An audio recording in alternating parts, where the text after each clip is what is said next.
अस्सलाम वालेकुम। Walk and talk cricket के साथ तौसीफ़। आज हम बात करेंगे पाकिस्तान के जो न्यूजीलैंड ट्रिप अभी चल रहा है, क्या कहते हैं, ट्रायंगुलर सीरीज़ है बांग्लादेश और न्यूजीलैंड के साथ पाकिस्तान की। तो 3 मैचेस हो चुके हैं, बड़ी शॉर्ट एंड शार्प सीरीज़ थी। क्राइस्टचर्च में सारे मैचेस हैं। क्राइस्टचर्च में मेरा काफ़ी टाइम गुजरा है, बल्कि मैं न्यूजीलैंड जब फर्स्ट टाइम आया तो एक क्रिकेट क्लब के लिए क्राइस्टचर्च में ही आया था, तो काफ़ी यादें वाबस्ता हैं। एनीवेज, तो क्या कहते हैं, क्राइस्टचर्च में उन्होंने शॉर्ट एंड शार्प सीरीज़ रखी और ट्रायंगुलर सीरीज़। तो पाकिस्तान ने जो है वो पहला मैच बांग्लादेश को रीजनेबली कंफर्टेबली हरा लिया, 170 रन कर लिए, जो बांग्लादेश नहीं चेस कर। क्या कहते हैं, उसमें रिजवान ने 78 किया नॉट आउट 50 बॉलों पे, और फिर बॉलिंग में वसीम ने 3 आउट किए और रिस्ट्रिक्ट कर लिया उसको बांग्लादेश को बड़े आराम से। सेकंड मैच ज़्यादा इंटरेस्टिंग था क्योंकि न्यूजीलैंड के साथ होम ग्राउंड था। विकेट भी थोड़ा सा कंडीशंस शायद उनको ज़्यादा सूट करते थे न्यूजीलैंड को, तो उसमें जो है वो न्यूजीलैंड ने पहले बैटिंग करते हुए 147 किया।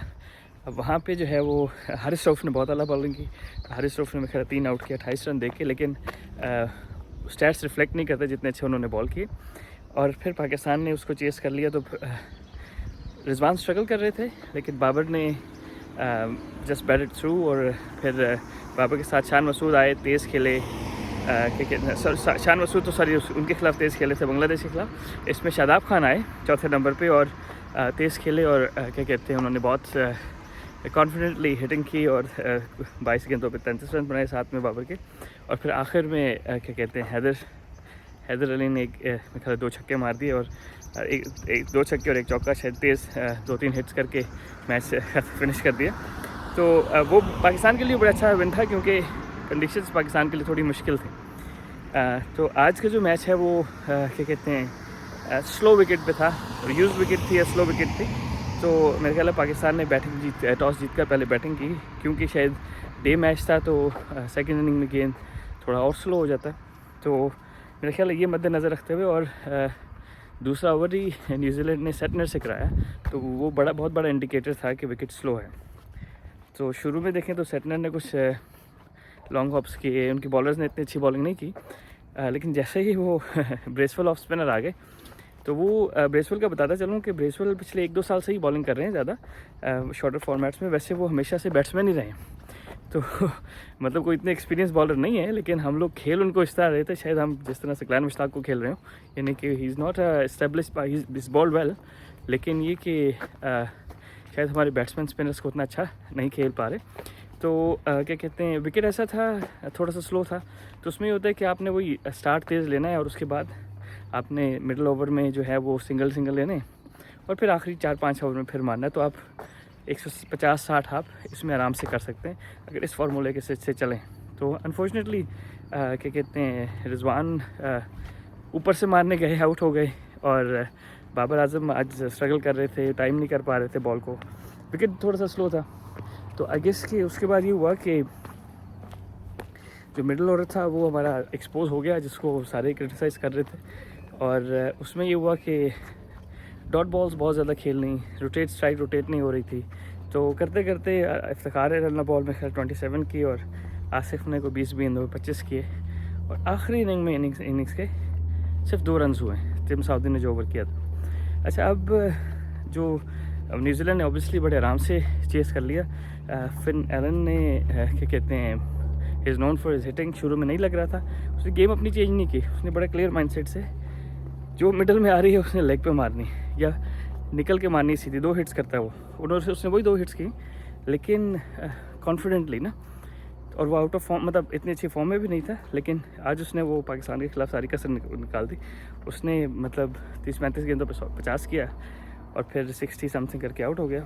तो अब स्ट्रेटजी वाइज अगर देखें पाकिस्तान कहाँ गलती कर गया, तो अगर न्यूजीलैंड के पास 3 स्पिन बॉलर्स थे, वैसे तो 4 ने किया, लेकिन 3 जो मतलब जो नॉर्मल बॉल करते हैं, ये करना था जिन्होंने, वो तीनों उन्होंने पहले 7 ओवर में चेक कर लिया कि किसका गेंद अच्छा गिर रहा है, और हमने पहले 7 ओवर तक फास्ट बॉलर्स ही लगाए रखे। हमारा जो है वो 8वां ओवर स्पिनर ने किया, और उनका दूसरा ओवर, फिर मैं ख्याल तीसरा या चौथा ओवर छठा, तो उन्होंने स्पिनर से दायरे में भी 3 ओवर कराए हैं 6 में से, और 7वां ओवर भी कराया। तो हमने पहले 7 में से कोई ओवर नहीं कराया, और उन्होंने 4 ओवर कराए। तो ये स्ट्रेटजी का फ़र्क है, क्योंकि उन्होंने विकेट को बेहतर रीड किया हमारे से। तो आई डोंट नो, अगर तो पाकिस्तान की पहले बॉलिंग होती और उन्होंने ये किया होता तो अंडरस्टैंडेबल है कि उनको विकेट का नहीं पता था। लेकिन गाड़ी आ रही, अच्छा, क्योंकि पाकिस्तान की सेकंड बॉलिंग थी तो दे शुड नो बेटर, क्योंकि आपकी सेकंड बॉलिंग है, एक इनिंग हो चुकी है बॉलिंग की, आपको पता है कि विकेट किस तरह खेल रहा है, कौन से बॉलर्स को हेल्प मिल रही है। तो मेरा ख्याल है कि रिस्क लेना चाहिए था उन्हें भी, स्पिनर से शुरू में करा के। इवन इफ्तिखार को भी करा देते, लेफ्टी था उनमें से एक, और या फिर वो हमारे जो लेफ्ट आर्म स्पिनर है उसको करा। शादाब को आई अंडरस्टैंड कि दे प्रोटेक्ट, जिस तरह उन्होंने ईस्ट सऊदी से भी 7वां ओवर कराया तो चलें ठीक है, लेकिन फिंगर स्पिनर हम करा सकते थे जो हमने नहीं कराया। आई थिंक स्ट्रेटजी वाइज वहाँ से गलती हुई। सेकेंडली ये कि जो इस तरह का स्लो विकेट होता है उसमें आपको रिस्क के बगैर तो रन्स नहीं होंगे तेज़ ना। जिस तरह फिन एलन है तो उसने तेज़ खेला लेकिन रिस्की शॉट्स खेले, लेकिन ही वॉज क्लियर माइंड। अब मसला ये है कि जो हमारे दोनों ओपनर्स हैं इतने प्रेशियस हैं हमारे लिए कि जब वो, अब जिस तरह रिजवान को मारनी पड़ गई ऊपर से और आउट हो गया तो बड़ा अफसोस हुआ, क्योंकि he is a very very good batsman, he is in form batsman. क्या ही अच्छा होता है कि ओपन किसी और से करा के उसे कहते भाई तुम खुल के खेलो, ऊंची नीची मारो, जो कुछ करना करो। अब एक और जो चीज़ है आजकल, अगर आपने देखा हो, बल्कि आप लोग फॉलो कर रहे होंगे, इंडिया की साउथ अफ्रीका के साथ सीरीज़ हुई, पहले अभी वेस्ट इंडीज़ की ऑस्ट्रेलिया के साथ हुई, अभी इंग्लैंड की ऑस्ट्रेलिया के साथ हो रही है, और ये सीरीज़ हो रही। अब सिर्फ बैटिंग देखें कि बैटिंग स्टाइल कितना चेंज हो गया है, ठीक है। इवन आज भी न्यूजीलैंड के प्लेयर रिवर्स स्वीप भी मार रहे थे स्पिनर्स को, मतलब वो इस तरह की शॉटें खेलते कि जिसके लिए आप मतलब तैयार नहीं होते ना, समझ रहे। या फिनल ने तो निकल के मार देगा फास्ट बॉलर को, अंदर से ऑफ स्टंप को बाय लेग साइड पर मार देगा। तो उसमें ही होता है कि इनोवेशन आप कह सकते हैं, या थोड़ा सा शफल करना या आगे पीछे करना, तो ये बड़ी कॉमन प्रैक्टिस हो गई है आजकल मॉडर्न डे क्रिकेट में ना। तो मुझे ऐसे लगता है कि हम अभी पुराने टाइम की ही क्रिकेट खेल रहे हैं। अगर हमारे बिग हिटर हैं इफ्तिखार और आसिफ, तो उन्होंने सीधा ही मारना है, कि जो बना हुआ बॉल उसी को मारना है।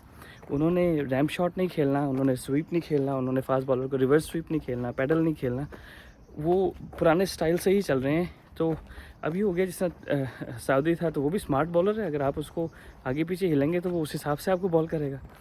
तो मेरा ख्याल है कि जो हमारी इनोवेशन है वो थोड़े से हम पीछे हैं उसमें, और स्ट्रेटजीज़ जो है ना वो हमारी बड़ी ओल्ड फैशन स्ट्रेटजीज़ हैं। अगर आप कंपेयर करें, इंग्लैंड को देख लें आप, जिस तरह बारी कर रहे थे ऑस्ट्रेलिया में, ऑस्ट्रेलिया को देख लें, या फिर साउथ अफ्रीका को देख लें, आप इंडिया को देख लें, वेस्ट इंडीज़ को देख लें, तो जितनी भी बड़ी टीम्स हैं वो ट्रेडिशनल स्टाइल से हट गई हैं, क्योंकि T20 में जो है वो ज़ाहिर है कि आपको इनोवेट करना है, और आपको क्या कहते हैं, तो हमारा जिस तरह जो बिग हिटर्स हैं वो भी, उनमें भी वो चीज़ नहीं है। वो एक आसिफ है तो उसका एक स्टाइल है हिटिंग करने का ना, उसकी आँख से बाहर के, अब लोगों ने उसको पकड़ लेते हैं, लोग ऑफ स्टंप से बाहर बाउंसर मारते हैं, पकड़ा जाता है ये जो। अब वो अगर किसी को पता हो कि यार ये रैम्प शॉट खेलता है, ठीक है, तो नहीं पकड़ा जाएगा उधर। सिमिलरली अगर कोई आपको टांग पे बॉल करके फंसा रहा है और आप पैडल खेलते हैं, या वो जो पीछे फाइन लेग पे स्वीप खेलते हैं, या दिल स्कूप खेलते हैं, या रिवर्स मारते हैं फास्ट बॉलर को, तो लोग डर जाते हैं। स्पिनर्स भी स्ट्राइक नहीं ले चेंज कर पा रहे, रिवर्स स्वीप एक मारें, स्पिनर को समझ नहीं आएगा कहाँ गेंद करें, रैम्प खेल दें छोटा सा, नहीं आगे से जो है लैप स्वीप खेल दें। तो मेरा ख्याल है कि हम लोग शायद थोड़े से इन चीज़ों में थोड़े से पीछे रह गए दूसरी कंट्रीज़ के हिसाब से। ये शायद हम लोग इनोवेट, क्योंकि ये चीज़ें जो है वो घर से सीख के तो आते नहीं हैं, आपने ट्रेनिंग में सीखनी होती हैं, आपने बाहर निकल के मैचेस में, प्रैक्टिस मैचेस हैं उसमें सीखनी है।